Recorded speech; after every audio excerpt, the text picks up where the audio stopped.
Hey, gang, it's me, Dr. Steve, and I got a question for you.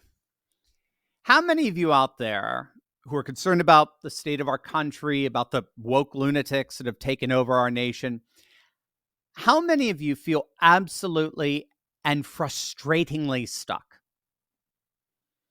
It's like no matter who you support, no matter who you vote for, no matter who you put into office, no matter what, nothing seems to change. Our nation continues to descend into the abyss, and nothing we do seems to change that. Is that you? Because if it is, this video is about to change your life. What if I told you right now as we speak, countless others who've felt the exact same way are actually and actively doing something about it? What if I told you that courageous and enterprising patriots all across the country aren't waiting for our feckless politicians to get their act together? Instead, they're doing what patriots have been doing for centuries. They're taking matters into their own hands, and they're actively building an entirely new world, a world dedicated to faith, family, and freedom, a world that promises to usher in a whole new era of liberty. Well, if that sounds exciting to you, I got someone you need to meet. Today, I have the honor of connecting you with someone who's at the forefront of this amazing new enterprise, David Ragsdale. David is CEO and co-founder of the Replatform Parallel Economy Initiative, and David is offering all of you Turley talkers out there the chance to join patriots just like you in building this superior, innovative parallel economy. David is hosting the Replatform Vegas conference. Mark your calendars. This is awesome. It's from March 8th to 10th. And guess what, gang? I'll be there too. So we can meet face to face. So just click on the link below to register. It's going to be absolutely amazing. So, David, I've been so looking forward to this interview today. Welcome. It's great to have you here. Thank you for having me. I'm really, we get to talk finally. Yeah, it's awesome. It's good. It's great to meet you here. Meet you, I guess, right? Let's dive into it because I love what you're doing. And it's not just that you're not it's not that you're just not waiting. You're taking matters into your own hands, no question. But we were talking about this before the interview. Historically, that's the pattern that we've seen work over and over again. So in the Greco-Roman world, and you're a classicist, as I found earlier, you've trained in Greek and Latin, which is so cool. But in the Greco-Roman world for 3 centuries, Christian converts built an entire parallel world, a totalizing system that Constantine later adopted for the whole Roman Empire in the 4th century. And then you even had, during the Soviet period, you had these Czechoslovakian dissidents like Václav Havel, Václav Benda. They formed what they called literally a parallel polis, a parallel civilization, long before the Berlin Wall fell, and much of their practices then get put into policy. Is that what you see happening here? Are you part of actively building a parallel world that could serve as a blueprint for what's to come? Yeah, I mean, this is what we are at Replatform. What we're doing is we're simply bringing people together, many of them who are already building or who have already built these things, right? There's this idea that someone else has to do this, or we have to wait for the next election cycle, and then our guy gets in, and then he has to nominate someone, and they have to get approved, and they have to work it down through the bureaucracy, and then maybe things will open up a bit so that we can begin to do things. And that's just false. Right. People are doing things right now. Now, that's Yeah. the amazing thing. That's the Yeah. amazing. I just think the paradigm that so many people have out there, yelling at their screens, or sending out nasty tweets or whatever, it just misses the whole point.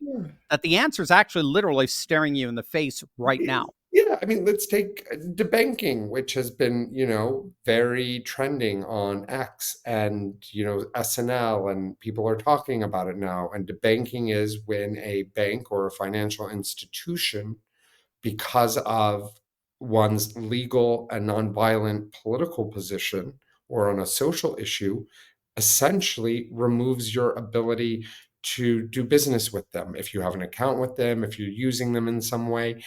And a lot of people have gone through that. And there is this idea that people should spend like 8 hours a day scrolling through social media, complaining about it, when there are many banks out there who don't debank people, who will Right. not cancel you, who are values aligned, and they're right here.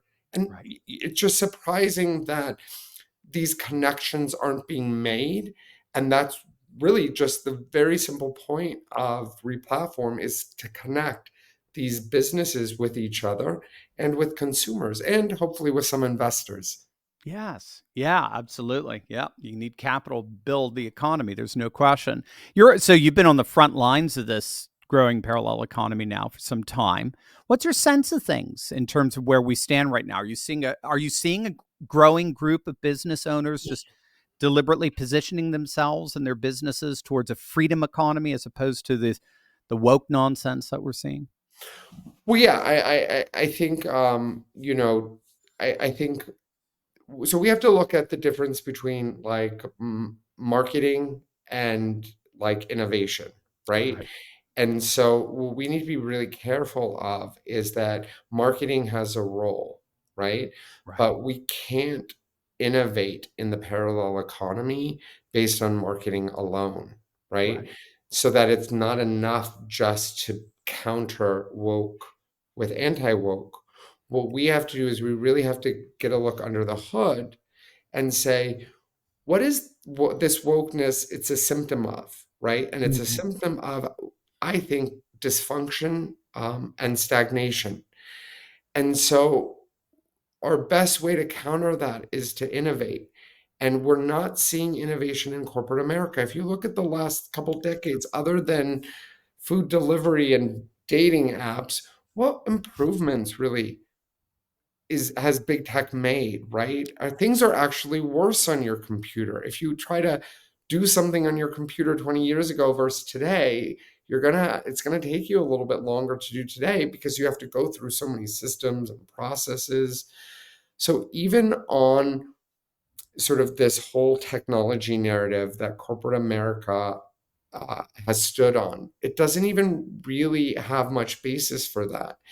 And so when we're building out a parallel economy, we have to be cognizant of what's the marketing and really what's really needed in terms of product development. It's so fascinating. I love how you're trying to get to the root of wokeness. There, a lot of people. I remember it was actually with some a family that from the Bay Area. We were talking earlier. They they were over. We were on the East Coast in North Carolina, just at a vacation spot, and we got up, and started talking about this wokeness, and yeah, my California family was like, "Where does this come from?" You could never have invented this in a million years. And I think you're onto something there. I've heard that before. It's a uniquely Western phenomenon. And so there's something inherent in Western society that's producing this stuff. And there does seem to be a civilizational stagnation. Scholars, post-secular scholars have talked about that. That secularity and modernity sort of hit its it hit its limits in the 1960s and 70s, Yeah. and it no longer had the frames of reference for any kind of positive flourishing, cultural flourishing. And it seems like now we're reaping some real anger and just vitriol as a result of that. And it does seem that someone like an Elon Musk, or just some of the more innovative entrepreneurs, it's interesting how they're all sort of turning their back on that Yeah. nonsense and trying to reimagine the future in new and exciting ways. And I think, to be honest, it'll be a little bit difficult for Elon because Elon is not a conservative. Right. He's not a traditionalist in any sense. And I think that a lot of the mindset that Elon had up until a very few years ago was essentially let the past be the past. And he Mhm. bought into sort of this, progressive, Mhm. He did. always progressive movement of history and of humanity, nothing to do with cyclical, nothing to do with decline, and that we're always on this upward trajectory. And I think what caught him in the last few years is he realizes that that doesn't really work as a model. It doesn't work at all because you essentially end up, and you were talking about, the Czech dissidents, but you end up at a point where where you have Stalinists and, Right. Maoists saying, we are actually the endpoint of history. And Right. this is the right side of history.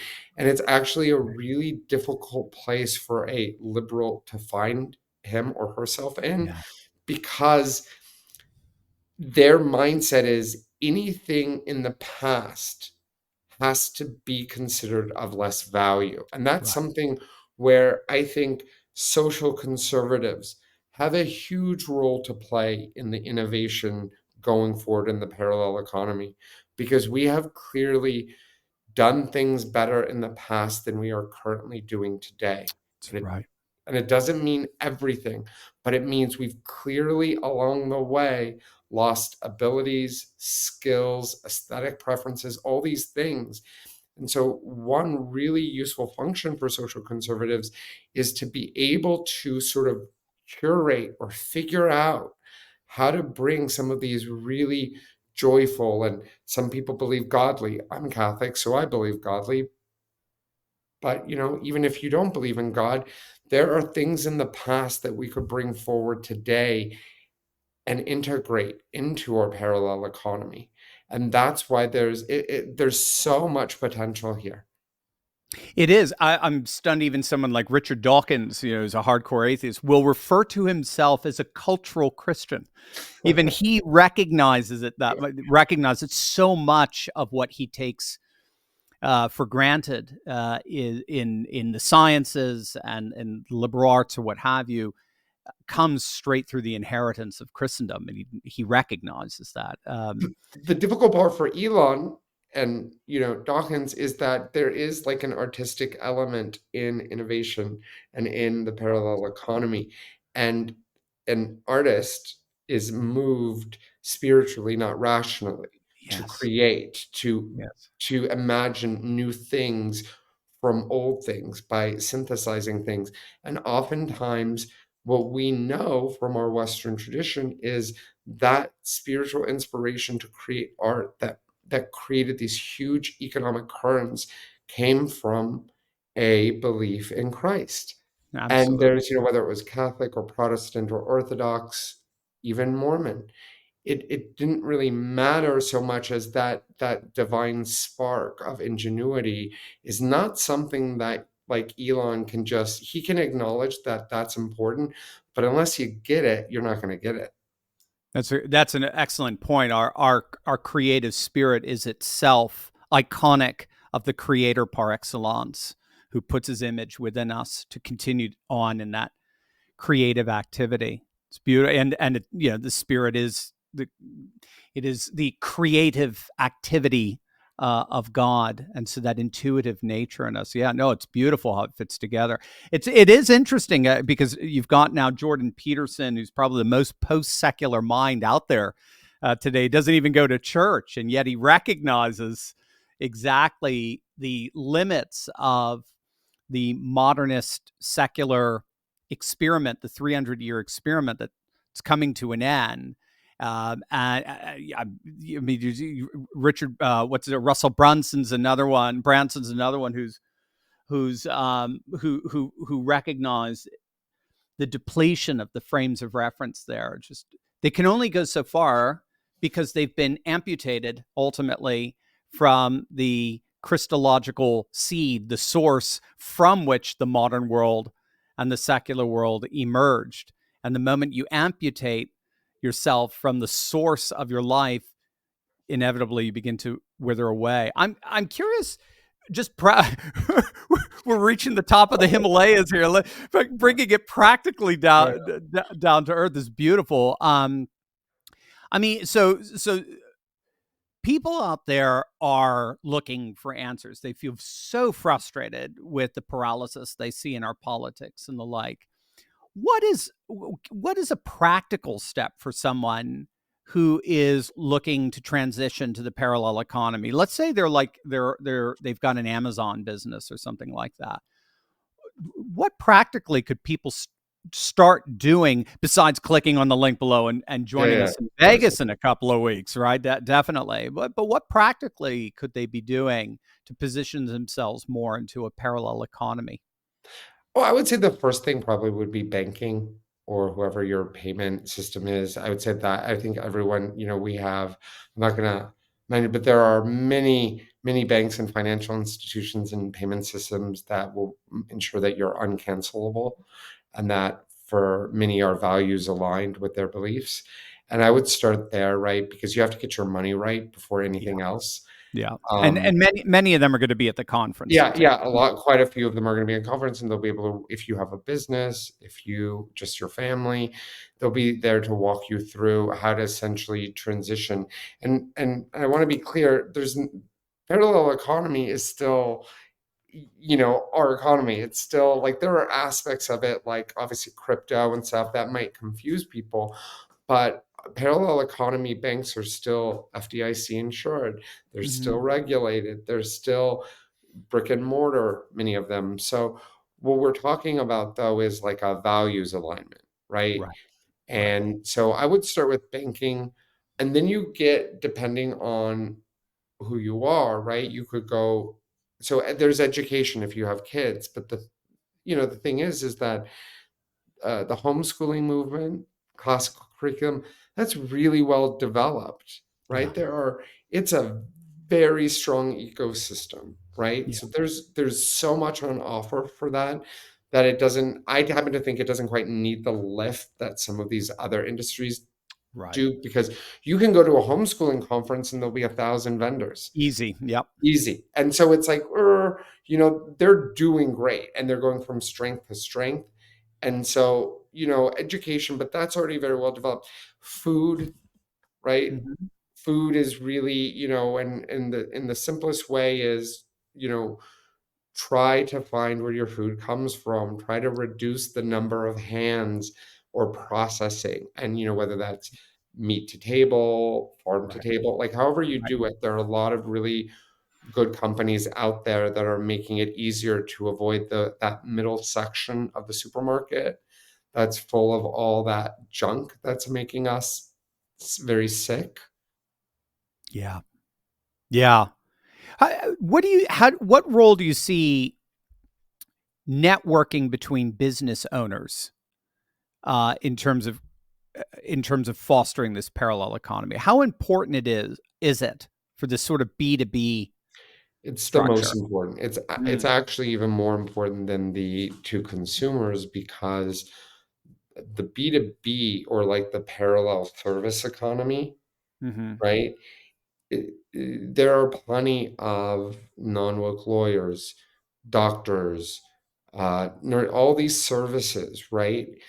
And what the problem is there's a real disconnection problem. And so why, events like ours, Replatform, or others are really important is it's as simple as getting people in the same room together and Right. realizing, right? Because if let's say I have a service business and I have a problem with some type of provider because of my politics, right? That's a Right. pretty big problem to me that really chews up so much time. But if I can get into a room with 3 or 4 people doing different things, I can solve that much quicker and easier. And then I can actually do the thing that my business is supposed to do. Right. Right. No, well said. Give us a sense. I mean, if somebody clicks on the link below right now, signs up for the Replatform Vegas event, give us a little hint of what to expect. What are we going to see there? Yeah, we're gonna have a lot of CEOs. We're gonna see a lot of founders. We're gonna see a lot of there's some fun entertainment parts. So we have a few surprises. Some of our favorite anonymous accounts on Twitter will be doing some really cool art at our ball. Mickey Willis and the Elevate crew will be premiering their movie.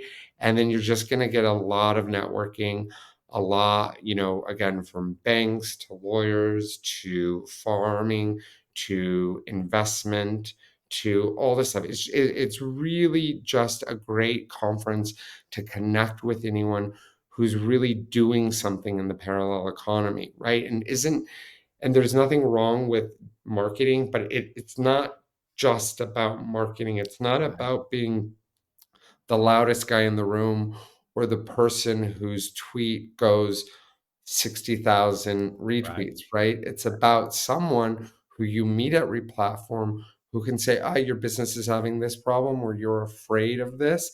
Have you met my friend over here? Yeah. He can Yeah. help you with that. Yeah. It's very simple. Yeah, to me, I mean, it just when I looked up at the lineup there, I'm just seeing basically a whole infrastructure Yes, being that's what it created. is. It's meat Yeah, and potatoes. This is not, we're saying this is not a complain-a-con, right? We're right. not here to be like, oh, isn't, I make a joke to everyone. I say, you get to say woke once from the stage. The second time you're paying me money, man. We get it. We really get it.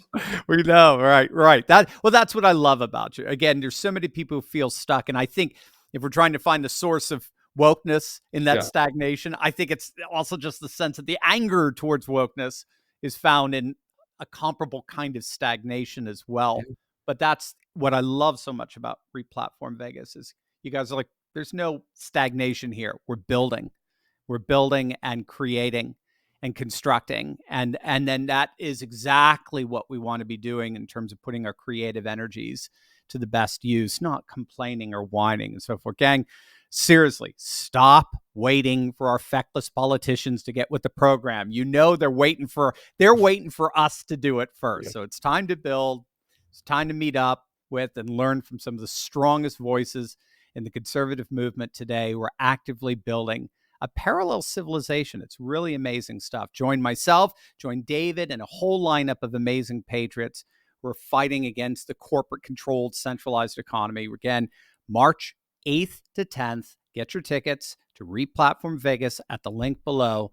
You're going to love it. I'll be there, and I can't wait to meet you face to face. That'll be great. David, thank you so much. I've looked forward to meeting you here, and I can't wait to see you in Vegas in a couple of weeks. It's going to be It'll be a awesome. great time. Thank you for having Excellent. me. Thank you.